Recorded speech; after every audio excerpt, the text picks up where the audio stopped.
Hi everyone, today we are going to make restaurant style paneer butter masala curry. Now take a fry pan, then add a little bit of butter or you can use the oil also.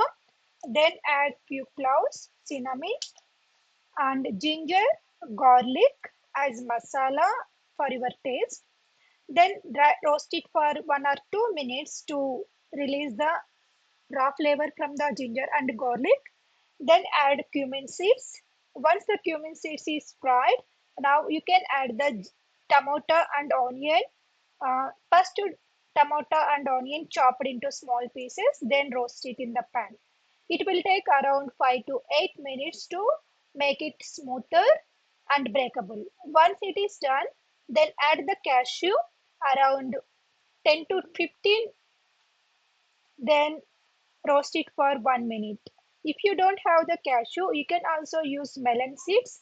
First, soak it into water, melon seeds about 30 minutes, then add it. In the last, I added mint and coriander leaves for the flavor. Now transfer everything into the mixer jar once it is cooled down. Then add the spices like mirchi, coriander, garam masala, and salt as needed.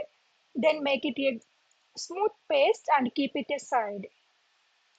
Once our paste is ready, now making the curry is very easy process. Now take a big bowl to make the curry, add the butter, then add the cubes paneer into the pan, dry roast it for around 1 to 2 minutes. Don't make it roast like around 3 to 5 minutes. It give more crispy. If you want the smooth paneer, just roast it for 1 or 2 minutes. Once it is done, take it and keep it aside. Now add little more butter. So every time I am using only 1 spoon of butter, it almost I used in this curry 3 tablespoons butter. Now add chopped onions and turmeric, roast it for 2 to 3 minutes. Once it is roasted, then we have to add the smooth grinded paste into the pan. Once it is added, then slowly add some water, how much consistency you want to make in the curry. If you are using for chapati naans, you have to use more water. If you are using as a curry for palav or biryani, make it less water. Once the gravy paste is ready in the pan, just boil it around 5 to 8 minutes.